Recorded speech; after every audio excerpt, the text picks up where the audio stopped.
Olá, eu sou Tarek Azevedo. Essa é a aula 1 da disciplina de Climatologia 1. Aqui a gente vai tratar da atmosfera da Terra, sua origem, composição e a estrutura básica. Dá para imaginar tratar do clima uma quantidade incomensurável de outros planetas que devem estar por aí. No entanto, nessa disciplina, a gente não vai tratar de quase nenhum deles, vai tratar só de um, muito especial. Então, essa disciplina deveria se chamar Climatologia da Terra. Nem tudo que a gente vai estudar nessa disciplina se aplica a todos os planetas. Mas algumas coisas sim, alguns princípios físicos certamente se aplicam. Mas a gente não pode fazer a transposição imediata e nem é tudo tão simples assim. Então a gente tem que sempre lembrar que vai estar tratando da Terra.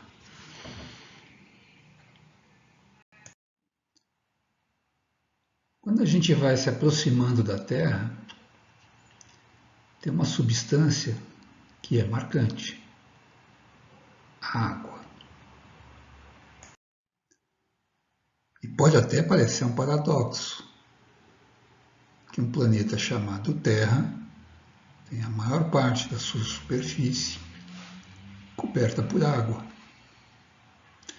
Não é só uma questão de estar coberto por água. A superfície continental também é muito marcada pela presença da água. Parte considerável dos continentes está coberta por gelo, água no estado sólido. É ela que comanda, por exemplo, os processos geomorfológicos na superfície. Uma outra porção considerável da superfície continental é controlada pela alternância da água em estado sólido e da água no estado líquido.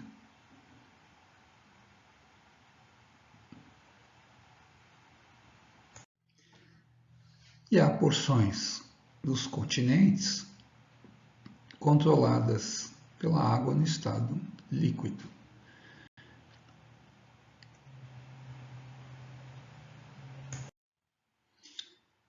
E, finalmente, essas paisagens desérticas,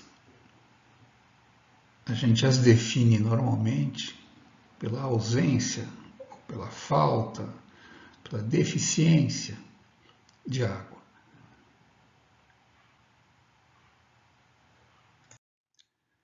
Como você já viu em geologia geral, as substâncias que compõem um planeta tendem a se distribuir de acordo com a densidade. As substâncias mais densas normalmente ficam mais próximas ou em direção ao núcleo ou ao centro do planeta, ao centro de massa. E substâncias que têm a densidade menor, como a água, tendem a ficar por cima ou por fora, digamos assim. No caso da Terra, além da água, você vai ter substâncias gasosas que compõem a atmosfera. Você também deve lembrar que há uma característica muito marcante na Terra, que é que aquela porção das rochas que estão no estado sólido, o que corresponde àquela impressão que a gente tem das rochas quando as observa da superfície, na verdade, corresponde a uma parte muito pequena da massa da Terra. É só uma casquinha, a gente chama de crosta, mas a rigor é uma película de rocha no estado sólido que está na superfície de uma enorme quantidade de rocha no estado plástico, líquido.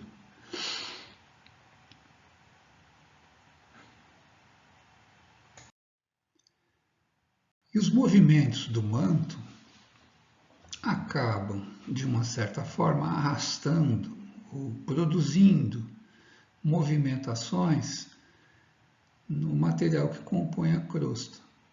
Então a crosta acaba se abrindo, se enrugando, se dobrando, enfim. Isso tudo a gente vê em geologia geral. Mas existe uma consequência para nós que é, nesses trechos aqui, ó, em que o material do manto aflora em direção à superfície, é muito possível, e normalmente isso acontece, que essa substância chamada água, que está misturada no manto, escape à superfície. E também parte da água que está retida no material, que acaba sendo levado de volta em direção ao manto, às vezes carrega água, seja na forma de água mesmo ou incorporada aos minerais que compõem rochas.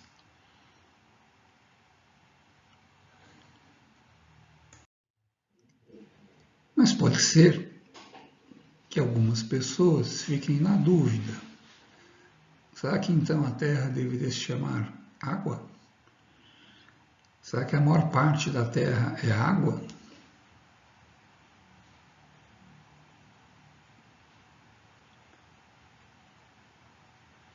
E a outra pergunta é: quando eu olho uma imagem dessas, afinal de contas, cadê a atmosfera? Se você olhar com atenção, verá que no horizonte há uma delgada linha azulada. Grosso modo, essa é a atmosfera.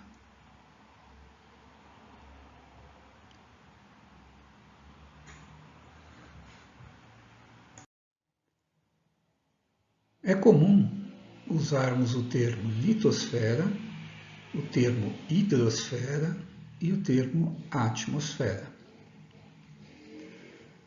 Essa figura nos ajuda a entender a proporção entre essas esferas, proporção volumétrica.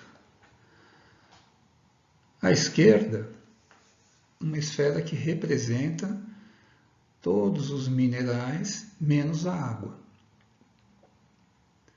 No centro, uma bolinha azul, uma esferinha azul, que representa o volume de água que há na Terra. Então, certamente, o mineral água não é dominante em termos de volume e de massa. A única coisa que acontece é que, como ele tem uma densidade menor do que os outros minerais, o mineral água acaba ficando espalhado na superfície.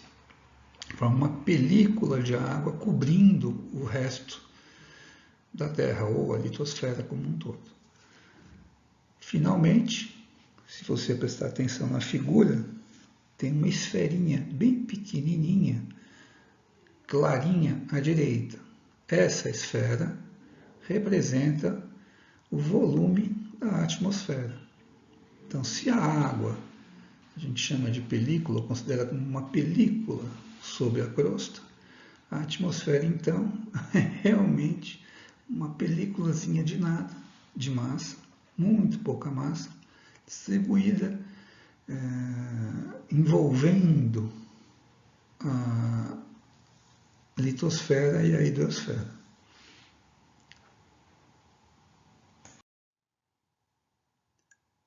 Vamos fazer uma comparação entre a massa da hidrosfera e da atmosfera.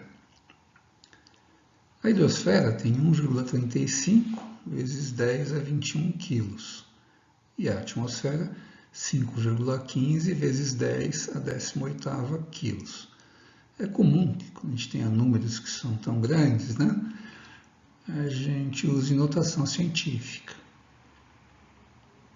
Mas o que importa para nós aqui é a proporção.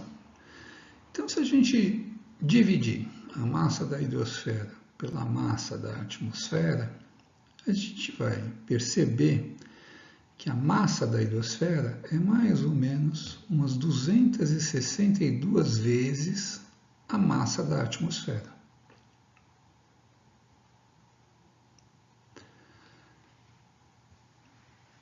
Numa primeira aproximação, a gente pensaria da seguinte forma: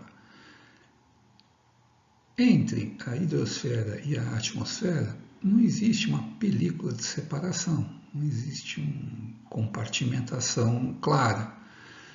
Então é perfeitamente possível que a água que está no estado líquido, por exemplo, uma boa parte da superfície da Terra é assim, perca a água para a atmosfera na forma de gás, ou seja, haja uma mudança de estado. Então, a água que está no estado líquido passa para o estado gasoso.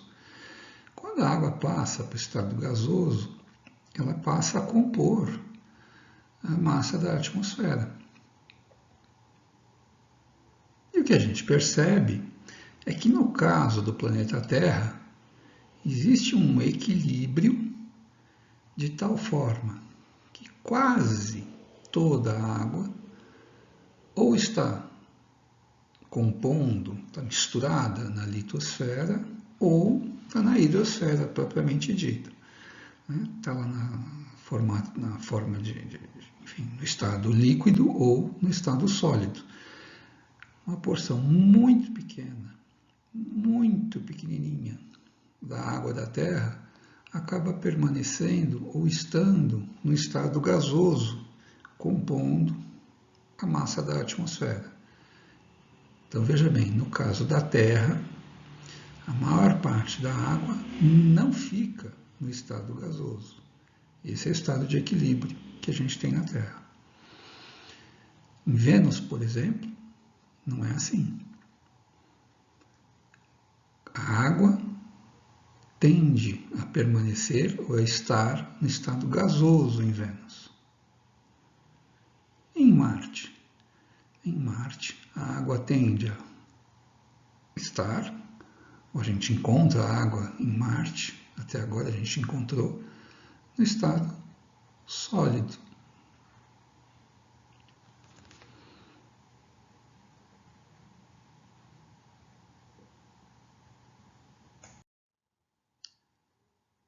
Essa é uma bela imagem, tirada de um ônibus espacial, em que estamos além do céu azul. A gente associa o azul à presença da atmosfera. A gente olha no horizonte, a gente vê uma película azulada, bem tênue. Se você observar a superfície do planeta, bem perto dela estão as nuvens. E as nuvens estão produzindo sombra. Então, elas não estão realmente encostadas na superfície.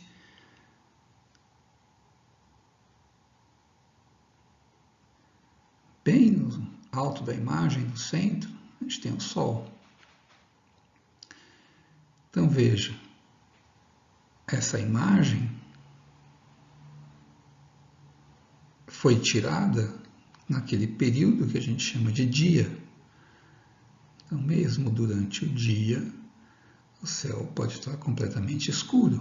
Basta que a gente esteja além, um pouco distante da superfície da Terra. Parece que a gente não precisa se afastar tanto assim do planeta para estar além do céu azul.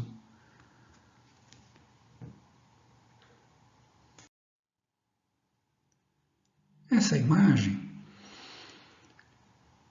representa a distribuição da massa da atmosfera conforme a gente vai mudando a altitude.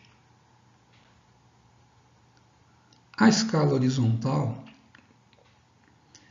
começa com 0 à direita e vem até 100 à esquerda. Então, conforme eu for subindo, está aumentando a altitude. Bom, então se eu começo ali no zero à direita, eu estou na superfície da Terra.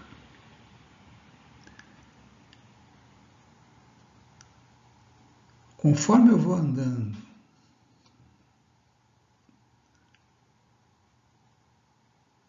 para a esquerda, a gente vai subindo.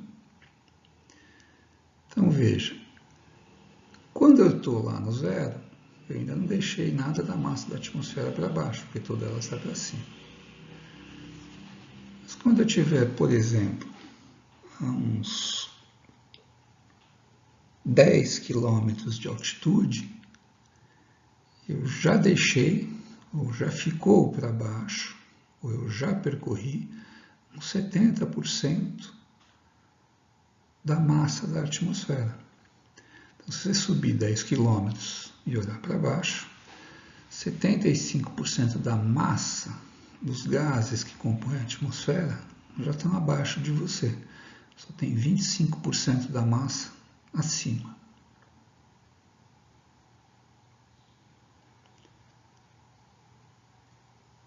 Se você chegar ali em 20 quilômetros, mais ou menos, você já deixou 90% da massa da atmosfera para baixo.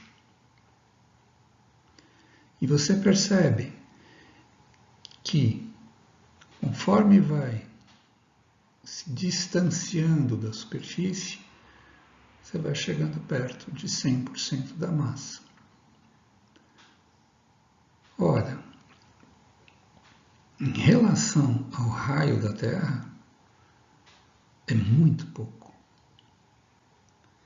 Mesmo se você considerar a altitude das maiores elevações, realmente o grosso da massa da atmosfera é uma película, uma sujeirinha, digamos assim, de gases envolvendo a Terra.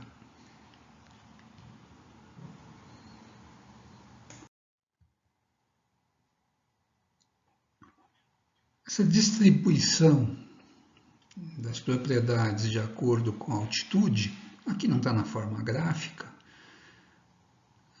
pode ser expressa de diversas formas. Aqui nessa tabela, que é comum você encontrar nos livros didáticos, enfim, você tem aqui a altitude à esquerda, tá, de 10 em 10 quilômetros, tem a pressão, temperatura, densidade, distância média entre as moléculas que compõem as moléculas gasosas, enfim. Eu acho interessante essa ideia de percurso médio entre as moléculas, que é o quanto, em média, uma molécula anda antes de bater em outra, antes de colidir com outra. Então, quando você está a 10 km de altitude, essa distância percorrida entre elas é minúscula, né? É na escala de 10 elevado a menos 5. Então, a gente está pensando no centímetro dividido por 10.000.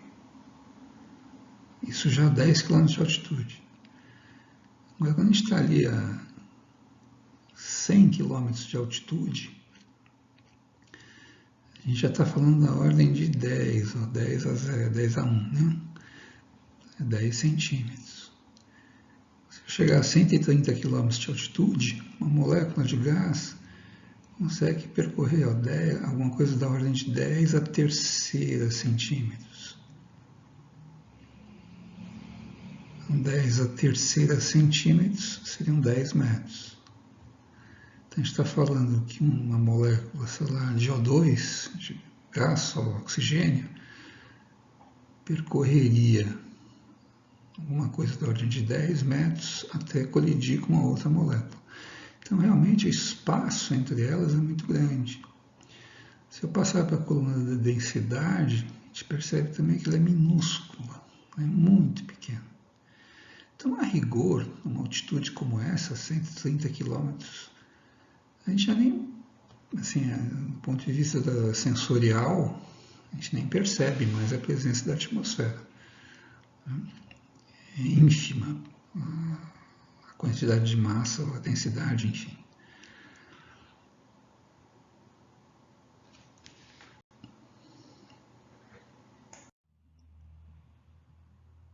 Bom, a gente vai falar agora da composição da atmosfera da Terra. Seria interessante a gente primeiro ter uma ideia de que elementos e que compostos gasosos que é plausível, que a gente espera encontrar numa atmosfera planetária.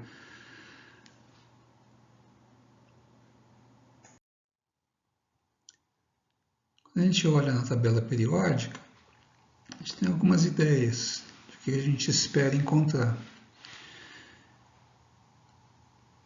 Quanto mais frio for a superfície do planeta, ou quanto menor a temperatura, mais difícil a gente encontrar elementos ou compostos no estado gasoso. A gente considera a Terra como relativamente fria. Por exemplo, você comparar com a superfície do Sol, por exemplo. Então, a gente deve encontrar nos planetas substâncias e elementos que estão na parte superior ou na coluna da direita, que são os gases nobres. Se a gente olhar na coluna da direita, tem hélio, neônio, argônio, criptônio, xenônio, parece até palavrão, né? Enfim, se eu encontrar na atmosfera de um planeta esses elementos, não vou achar estranho. Eles são chamados gases nobres. São elementos que não reagem com ninguém, não formam outros compostos.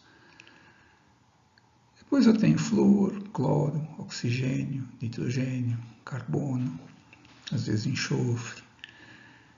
Então, se eu encontrar hidrogênio, se eu encontrar gases que são compostos por esses elementos, eu não vou achar estranho.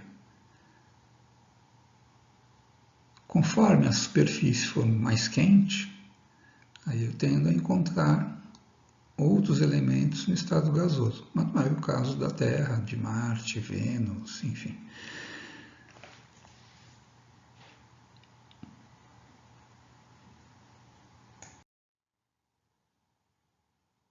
Então, esse slide ele apresenta a composição média da atmosfera e a gente chama de atmosfera seca. O que isso quer dizer? Então, é o seguinte,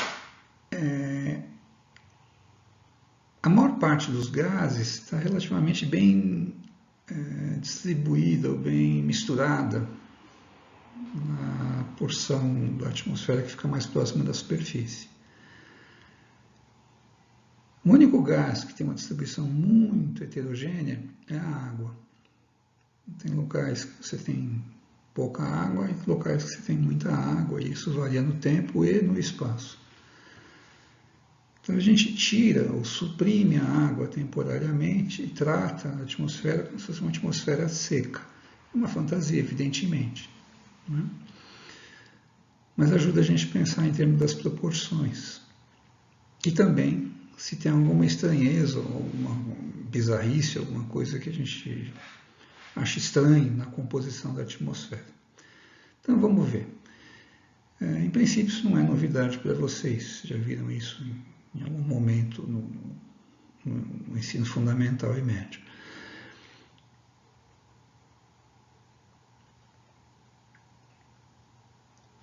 O gás dominante, disparado, é o nitrogênio. Não é o elemento nitrogênio, é nitrogênio na forma de N2, é uma molécula composta por dois átomos de nitrogênio. Em termos de volume, o nitrogênio representa 78% do volume da atmosfera. O oxigênio é o próximo gás, representa quase 21% do volume da atmosfera. Também não é o elemento oxigênio, né?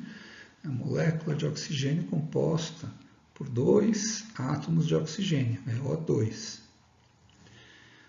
O próximo gás é o argônio. O argônio representa 0,93%, quase 1%, né? Um pouco menos de 1% do volume da atmosfera. Não é tão pouco assim, não é? Mas por que a gente nunca ouve falar do argônio? Ou raramente a gente lembra dele. Justamente por ser um gás nobre, ele não reage com ninguém, não forma compostos. Ele é inerte, ele é um placebo. Todos os outros gases são em quantidades bem pequenininhas, não é? Se eu olhar, por exemplo, o próximo, quarto, é o bióxido de carbono. É o carbono com 2 oxigênios. Representa, essa escala aqui que está mais grosseira, 0,03%. Bem pouquinho, né? Em relação aos outros 3 gases, é uma proporção bem pequenininha. Depois a gente ainda tem neônio, hélio, eu vou pular aqui, ó, criptônio e xenônio. Esses, o xenônio, o criptônio, o hélio, o neônio e o argônio, são os gases nobres. A gente já discutiu. Não há nada de estranho em encontrar gases nobres na atmosfera planetária. Por quê? Porque são justamente elementos que não reagem com ninguém. Então tendem a permanecer no estado gasoso. Depois a gente tem também traços de ozônio, traços de hidrogênio e traços ou indícios de metano. O metano é uma molécula composta por carbono e hidrogênio. Quando a gente olha essa composição, quando eu esqueço temporariamente os gases nobres, eu percebo que eu tenho de um lado hidrogênio e metano em quantidade, a presença do hidrogênio e metano muito pequena, realmente é desprezível. Por outro lado, eu tenho muito oxigênio e, se eu pensar em termos do carbono, a maior parte do carbono, quase totalidade do carbono que está na atmosfera, está na forma de dióxido de carbono. Ou seja, como a nossa atmosfera é uma atmosfera oxidante, dificilmente eu vou poder ter hidrogênio livre e metano. Por quê? Porque o metano tende a se transformar em dióxido de carbono, porque eu tenho muito oxigênio disponível. E o hidrogênio tende a reagir com o oxigênio e formar H2O, que é a água. Então, a maior parte do hidrogênio que poderia estar na forma gasosa, na verdade, está aprisionado, ou reagiu, ou enfim, está compondo a hidrosfera. Então, no nosso planeta, hidrogênio livre é muito difícil de ser encontrado. E metano é a mesma coisa. Então, eventualmente, o metano que é produzido pela biomassa da Terra, pelos seres vivos, ele tende a ser convertido em dióxido de carbono. Esse é o arranjo da Terra, né, do ponto de vista químico na atmosfera. E o nitrogênio? O nitrogênio, nas temperaturas que a gente tem, né, próximo da superfície da Terra, são relativamente baixas, o nitrogênio tende a permanecer como um gás muito estável. Ele raramente reage com alguém. A situação que isso acontece naturalmente é quando a gente tem combustão. Você eleva muito a temperatura do ar e aí a molécula de nitrogênio é quebrada. E eventualmente pode reagir com oxigênio. Então, normalmente, o nitrogênio funciona como uma espécie de gás tampão, uma espécie de placebo na atmosfera da Terra. Então, se eu somar, né, o nitrogênio, o argônio e todos os gases nobres, a gente vai dizer que quase 80%, pelo menos 79% do volume da atmosfera é composto por gases que não reagem com ninguém, né, que são muito estáveis. E o que acontece? Eu tenho muito oxigênio, que é uma substância muito reativa, né? A gente chama de oxidante. Então, o oxigênio tem uma afinidade muito grande, além de hidrogênio, enfim, outros elementos mais levinhos, pelos metais em geral. Então, se eu tiver metal disponível numa atmosfera rica em oxigênio, o oxigênio tende a oxidar o metal e formar óxidos dos metais. Então, tem muito ferro na Terra. Tem ferro em abundância na massa da Terra. A gente tem ferro muito mais do que suficiente para oxidar todo o oxigênio da nossa atmosfera. Então, a pergunta que fica, e de fato a gente tem muito óxido, né? Os óxidos metálicos, tem muito nos solos, né? Então, vocês não estudaram isso ainda, mas vão ter em pedrologia que a cor avermelhada do solo, em grande parte a gente explica pela presença dos óxidos de ferro, né? Então, o óxido de ferro é avermelhado. Marte, por exemplo, é a mesma coisa. A cor de Marte a gente explica pela grande presença de óxido de ferro no material que compõe a superfície. A pergunta que fica é: se a Terra tem bilhões de anos, por que tem oxigênio na Terra, na forma de gás? O oxigênio é muito reativo. Há metais em abundância na litosfera para o oxigênio reagir. Então, como é coisa estranha, né? Por que será que a Terra tem um monte de oxigênio na forma de gás? Por que 1/5, pelo menos, do volume da atmosfera da Terra é esse gás tão reativo? E isso é estranho, muito estranho. Porque quando a gente olha outros planetas, até onde a gente já conseguiu observar, é uma característica específica da Terra.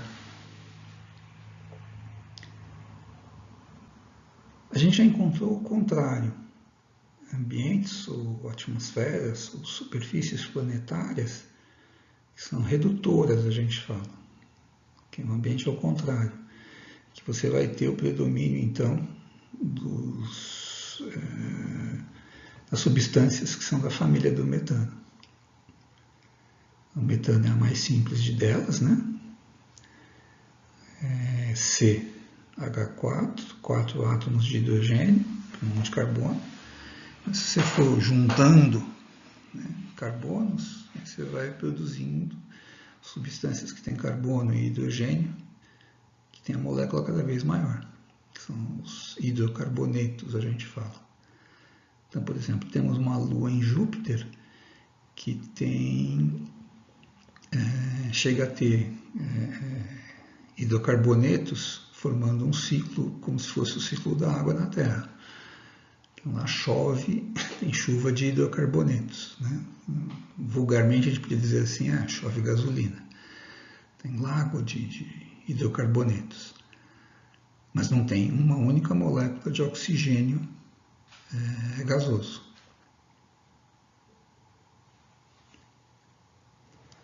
A pergunta que fica é por que a Terra tem essa atmosfera rica em oxigênio e já por tanto tempo.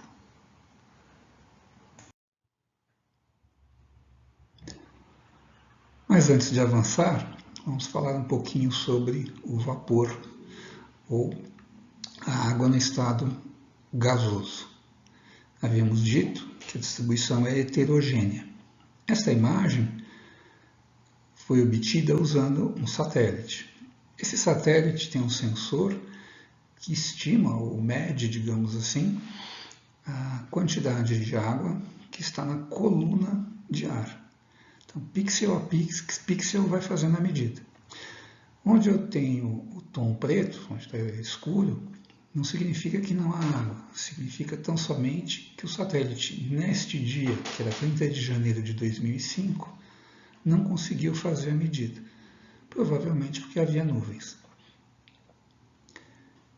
Na escala que está na direita da figura, a gente vê que os números começam em 0, num tom violeta, e vão até 7,5 no extremo do vermelho. E a unidade de medida que está ali é centímetros. Então, é uma escala que vai de 0 a 7,5 centímetros. De quê? De água no estado líquido. Então, a ideia é você converte a água que está no estado gasoso na coluna de ar em uma coluna equivalente de água sobre a superfície. Se você olhar a figura, você percebe claramente que há locais na Terra em que há muito pouco, uma quantidade muito pequena de água no ar. Você vê, por exemplo, no alto da Cordilheira dos Andes, tem um trecho grande ali, em violeta, e em direção aos polos também. Não seria errado dizer que o local que tem o ar mais seco na Terra é justamente no continente austral. Quando a gente caminha em direção ao Equador, a quantidade ou a proporção de água que tem no ar vai aumentando.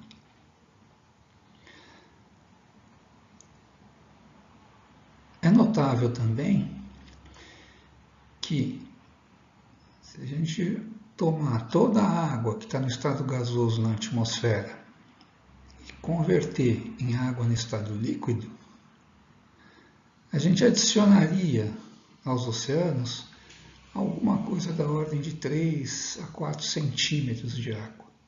Ou seja, tem uma quantidade muito pequena de água no estado gasoso. A maior parte dela realmente está no estado líquido ou sólido.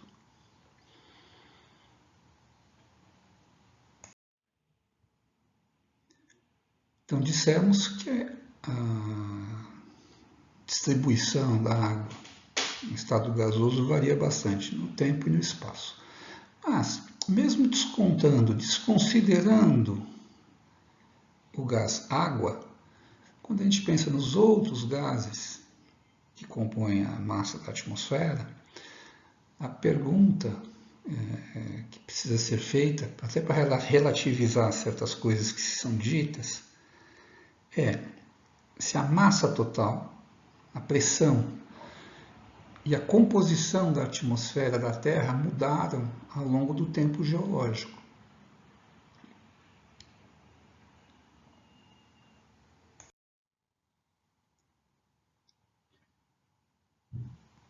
Esta imagem representa algo que você já estudou em geologia geral. A gente tem bilhões de anos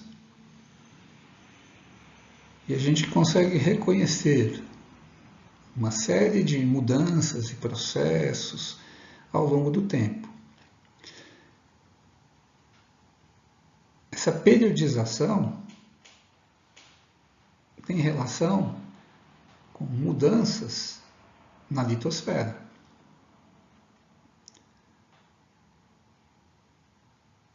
Será que em todo esse tempo, aquele pouquinho de massa na forma gasosa que envolve a esfera de rocha permaneceu sempre a mesma?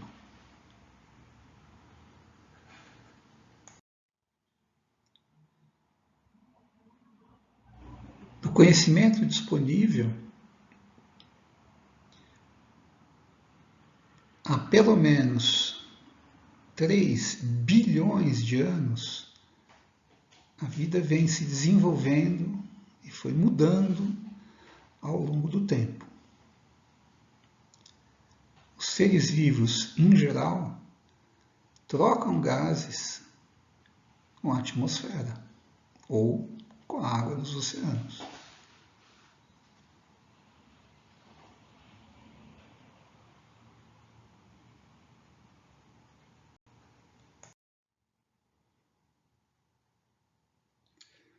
Essa figura mostra uma tentativa, um esforço de reconstrução da proporção de oxigênio, do gás oxigênio, presente na atmosfera ao longo do último bilhão de anos. Mas antes disso, a gente tem evidências, nas rochas evidentemente, de que chegamos a ter longos períodos em que a atmosfera da Terra era redutora, não havia oxigênio livre. No último bilhão de anos, pelo menos, tivemos um período inicial com uma proporção relativamente baixa de oxigênio, de 3%, sendo que hoje a gente tem 20%, quase 21%, que seria essa linha tracejada vermelha. Por volta de 650 milhões de anos antes do presente, a proporção de oxigênio gasoso começou a aumentar ao longo de vários milhões de anos, até chegar a um pico por volta de 35%. Veja, a figura sugere para a gente que há 300 milhões de anos atrás houve uma época em que chegamos a ter mais de 1/3 dos gases que compunham a atmosfera, em termos de volume, sendo o gás oxigênio. Portanto, era uma atmosfera muito mais oxidante do que a gente tem hoje, apesar da que a gente tem hoje ser também bastante oxidante. Depois há uma oscilação, depois sobe de novo até chegar a uns 30%, e atualmente a gente está em 21%. O que importa para nós aqui é a ideia de que é perfeitamente compreensível e aceitável a ideia de que a composição da atmosfera vá mudando ao longo da escala geológica.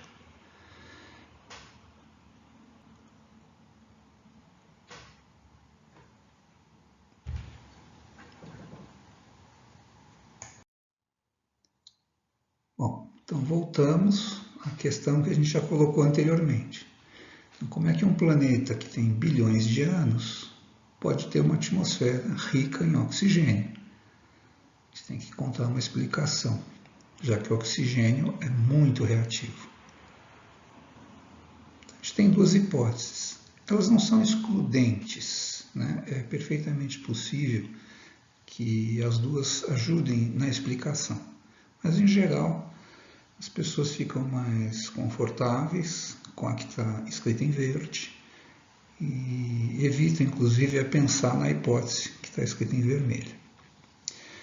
A hipótese da produção biogênica é a seguinte: ao longo da história geológica da Terra, o desenvolvimento da vida trouxe uma novidade química, que era a reação de separação ou divisão da água em oxigênio e hidrogênio, usando a energia do Sol, e armazenando isso quimicamente, usando quem?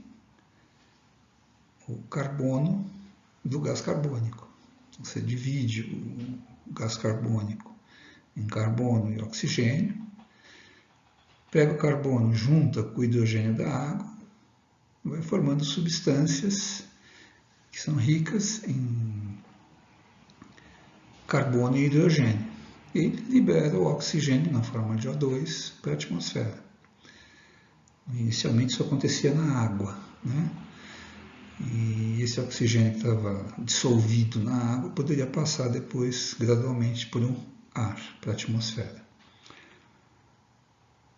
Então, ao longo do tempo, a hipótese biogênica propõe que a atmosfera da Terra era muito rica em gás carbônico e a vida força, digamos assim, modifica gradualmente a composição da atmosfera, convertendo ou sequestrando ou tirando o carbono que está na forma de gás carbônico da atmosfera e deixando para trás ou liberando o oxigênio na forma gasosa. Bom, e esse monte de carbono então tem que estar estocado, ou tem que estar guardado de alguma forma que não seja gás. E em grande parte esse estoque, digamos assim, estaria na forma de carvão, de petróleo, e, enfim, essas substâncias que a gente, em grande parte, acredita que em grande parte tem uma origem biogênica.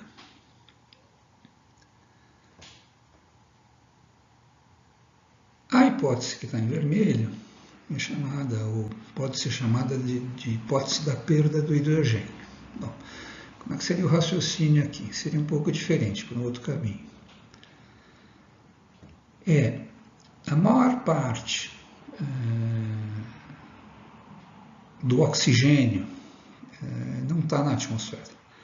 A maior parte do oxigênio, a gente já viu isso, está na água dos oceanos. Então, é um grande estoque, né? A água no estado líquido e sólido também, por que não? É um grande estoque de oxigênio e hidrogênio.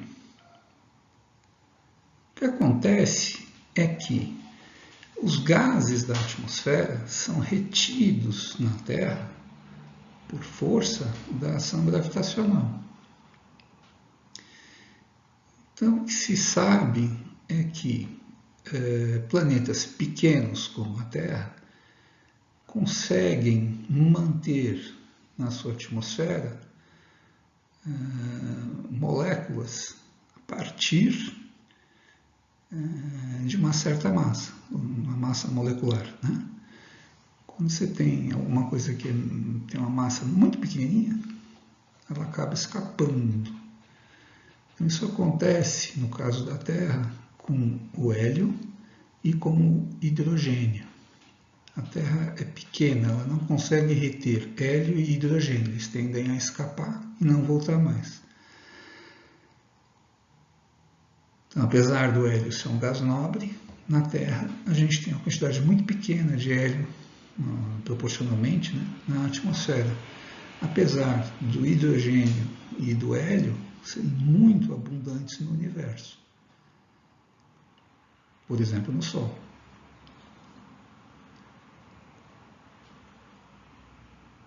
Um exemplo de um planeta grande seria Júpiter ou Saturno. A maior parte da massa de Júpiter é justamente hidrogênio, em parte hélio. Por quê? Porque a massa é grande o suficiente para reter esses dois gases. Ora, Quando uma molécula de água está próxima da superfície da Terra, ela está relativamente protegida.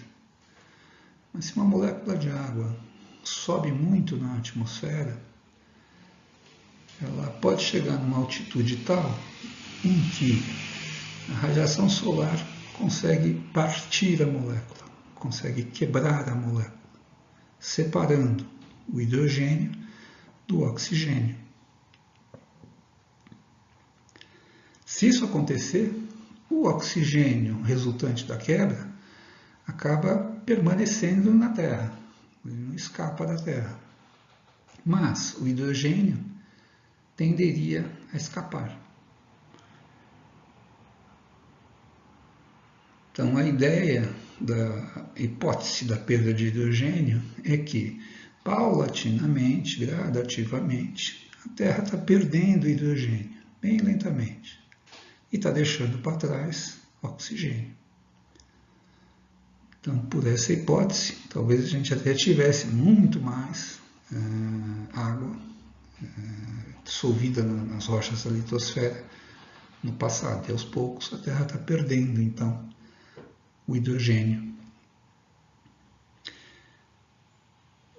Bom, na Terra a gente não tem clareza de qual seria o futuro, isso é só uma hipótese.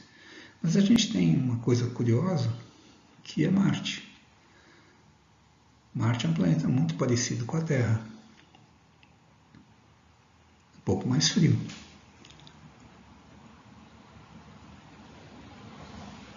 E lá a gente tem evidência de que havia água na superfície, água no estado líquido. E há evidências de que havia também uma atmosfera muito mais densa.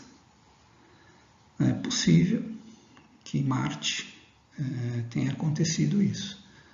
A água foi sendo consumida por esse processo, o hidrogênio foi embora, e esse oxigênio que foi ficando em Marte reagiu com os metais, sobretudo o ferro, resultando em bastante óxido de ferro, que é uma substância que está bem presente no material que compõe a superfície de Marte.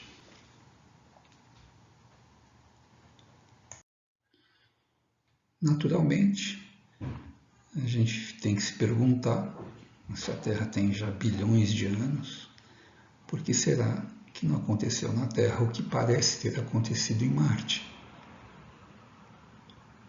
Como é que a gente explica que haja água na Terra, pelo menos na superfície em grande abundância? Então, deve ter algum processo, deve estar acontecendo alguma coisa que evita a perda do hidrogênio, ou a destruição das moléculas de água.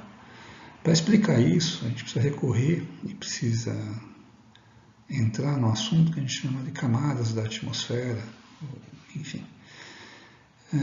Você também já conhece isso, ou já ouviu falar nisso, que a atmosfera tem algumas camadas. A gente coloca entre aspas, porque não há uma separação tão nítida como teria, por exemplo, uma rocha sedimentar. Então, essa estratificação, essas camadas da atmosfera, a gente tem primeiro que usar um critério, né? Quer dizer, como é que a gente faz essa separação?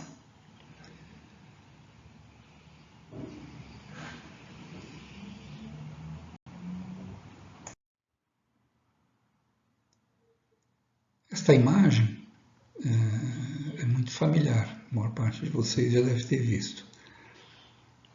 Às vezes ela é mais colorida, mais enfeitada. Aqui ela está reduzida ao mínimo necessário da informação. Bom, a gente tem uma escala de temperatura na horizontal, um zero no meio, para a esquerda as temperaturas são menores e para a direita as temperaturas são maiores. Na escala vertical, a altitude. Então, zero representa o nível do mar e conforme você vai subindo, você tem a representação na linha escura da temperatura média.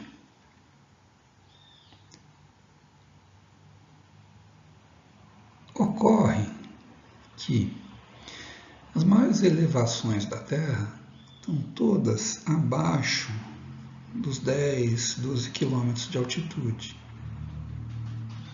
Aliás, bem menos, né? Um pouco mais da metade disso daí.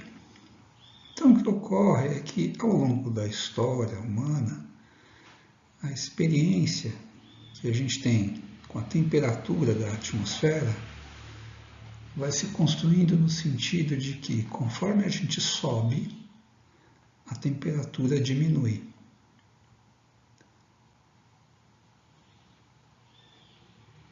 E isto é verdadeiro quando você percorre o relevo da Terra. Sempre há uma tendência, quando a gente sobe nas elevações, né, quanto maior for a elevação, quanto maior a altitude, a temperatura tende a ser menor. E a maior parte das elevações são extremas, digamos assim, chegam a estar cobertas por gelo, às vezes permanentemente. Então, a gente consegue ter, às vezes, no meio de um deserto, Saara, por exemplo, uma grande elevação, que está lá permanentemente com o cume coberto por gelo. Ou alguns trechos na Cordilheira dos Andes, que apesar de estar na região equatorial, chegam a estar também com os picos cobertos por gelo. Ou seja, temperaturas bem baixas.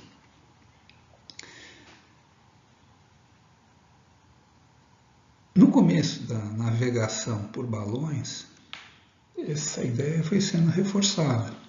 Porque até onde você conseguia subir com os balões, tendo pessoas dentro, né, vivas, né? Até onde era possível, até onde foi possível fazer isso, a tendência se mantinha. Então, até boa parte do século XIX, a gente acreditava que a temperatura da atmosfera era a seguinte: quando você estava próximo à superfície, as temperaturas eram máximas. E conforme você fosse subindo, ia ficando cada vez mais frio. Mais frio, mais frio, mais frio, até que você chegava no frio espaço exterior. A ideia era de que a temperatura sempre diminuísse com a altitude. E as evidências sugeriam, até onde a gente conseguia observar, que isto era verdadeiro. Gradativamente foi possível criar artefatos que iam cada vez mais alto. E já na virada para o século XX, principalmente na época da Primeira, da Segunda Guerra Mundial, a gente conseguiu lançar foguetes que iam cada vez mais alto, com instrumentação já automática, sem pessoas dentro, né? E fazer medidas cada vez mais, uma altitude cada vez maior.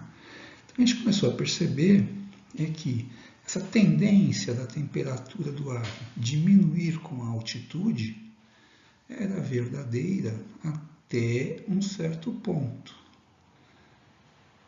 Quando você chegava, depende um pouco do lugar da Terra, evidentemente, mas em média, por volta dos 12 km de altitude, havia uma tendência de, ao invés de diminuir, conforme você fosse subindo, a temperatura tende a aumentar.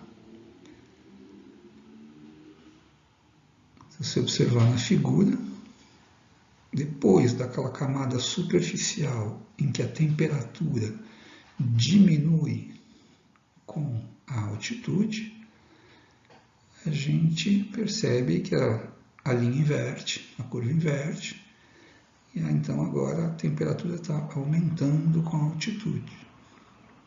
Por volta dos 50 km de altitude, há uma nova inversão. Agora a temperatura passa novamente a aumentar ou a diminuir com a altitude. Por volta dos 80 km, há uma nova inversão. E conforme você vai se afastando da Terra, há a tendência dessas temperaturas serem maiores. Esta camada superficial, que representa, na verdade, a maior parte da massa da atmosfera, é chamada de troposfera. Nela, a temperatura tende a diminuir com a altitude. A próxima camada a gente chama de estratosfera. Nela, a temperatura tende a aumentar com a altitude.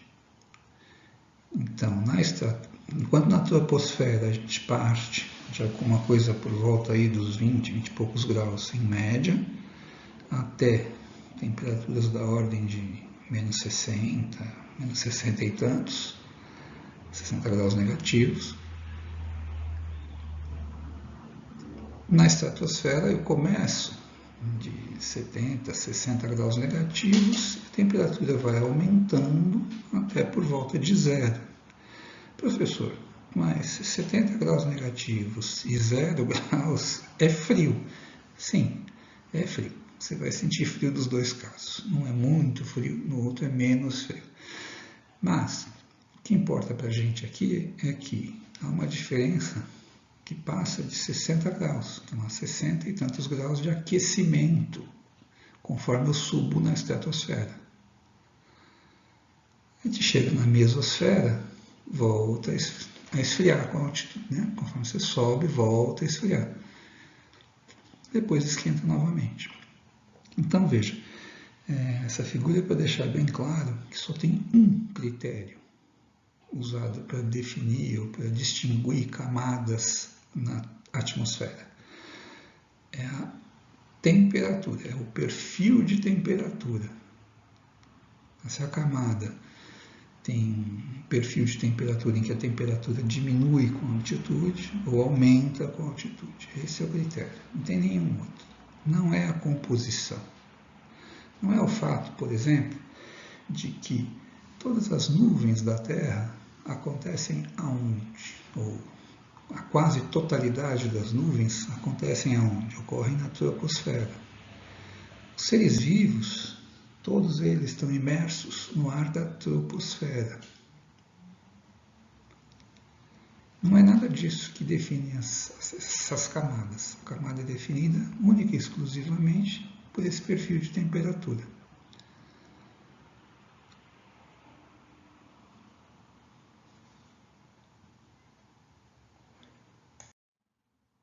Bom, mas e daí? Qual é a importância desse perfil de temperatura? A gente vai dar aqui dois exemplos para falar ou para introduzir a ideia ou o conceito de estabilidade. Na figura da esquerda, eu tenho um fluido, por exemplo, pode ser água, está num recipiente. Embaixo, na porção de baixo, eu tenho uma fonte de calor. Pode ser uma panela no fogão, como você quiser. Mas dá para entender a ideia. Conforme a fonte de calor vai fornecendo calor para o fluido que está embaixo, começa a haver uma tendência desse fluido aquecido subir. E fluido que está mais frio, na porção de cima, a descer. Então a fonte de calor que está embaixo acaba produzindo ou criando no fluido uma distribuição de temperatura parecida com aquela que a gente vê na troposfera. Embaixo é quente e conforme eu vou subindo, a temperatura tende a ser menor no fluido. Essa movimentação ela é espontânea. A gente diz que essa distribuição de temperatura torna o fluido instável. Ele entra em movimento e permanece em movimento enquanto houver essa distribuição quente embaixo e frio em cima. Na figura da direita, a gente tem uma distribuição um pouco diferente. Por quê? Porque o fluido tem embaixo a temperatura menor e em cima a temperatura maior.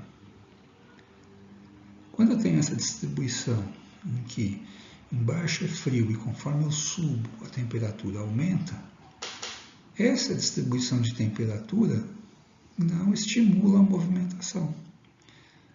Não há fluxo, né, no fluido induzido pela variação na temperatura. A gente diz que essa distribuição de temperatura é estável, o fluido fica estável.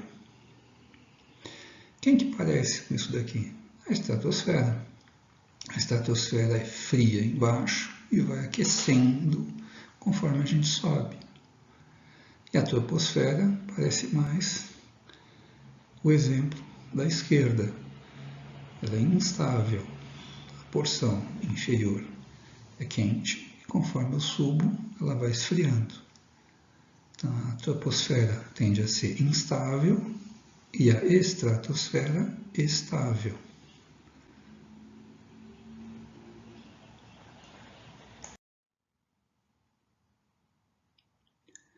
Então, voltamos aqui àquele slide das camadas da atmosfera. Então, quando a gente olha essa figura, a gente tem que perceber, tem que lembrar que a troposfera é uma camada instável, ela é turbulenta. As nuvens, a chuva, os raios, relâmpagos, trovões, o vento, todos esses fenômenos são manifestações, são aspectos desta turbulência própria, natural da troposfera. A troposfera, então, é uma camada muito agitada. Tudo acontece na troposfera. Por sua vez, a estratosfera é o oposto. É o reino do tédio. Nada acontece, né, na estratosfera. Não há vento, não há nuvens, não há chuva, não há neve, nada acontece.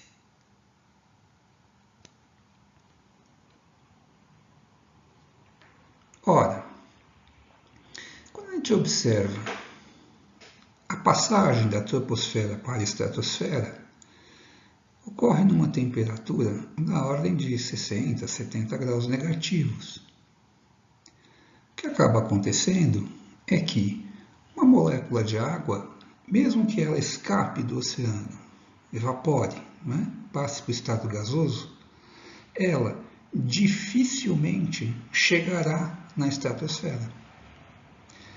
Primeiro, não poderia chegar no estado líquido, seria muito difícil, e muito menos no estado gasoso, uma vez que as temperaturas são muito baixas.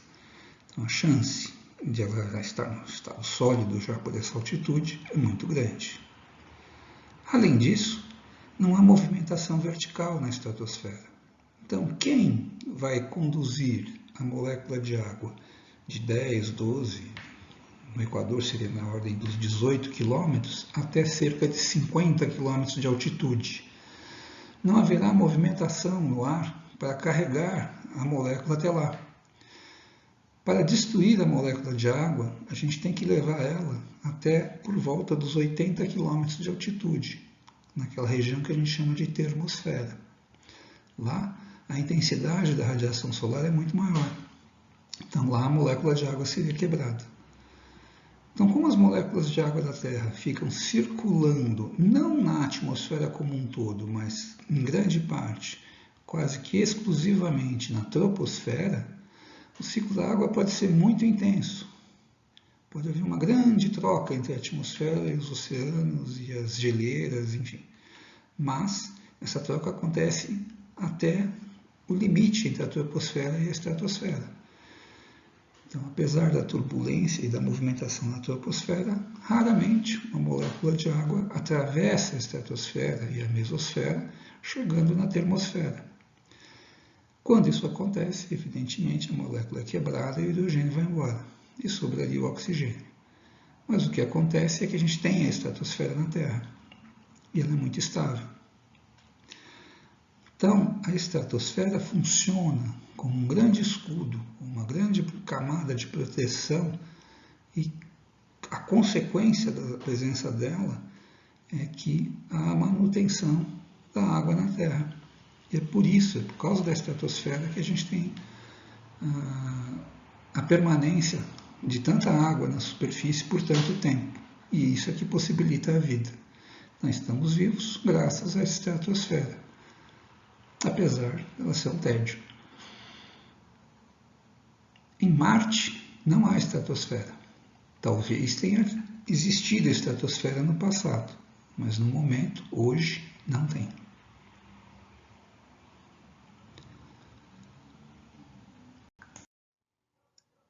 Bom, até aqui, nós descrevemos a variação da temperatura com altitude, demos nomes, explicamos a consequência disso, do ponto de vista da estabilidade. Mas a gente não apresentou e nem explicou por que tem essa variação na temperatura com altitude. Qual a causa disso?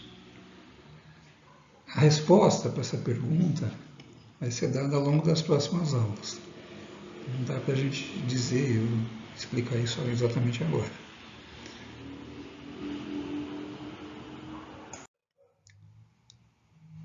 Então é isso.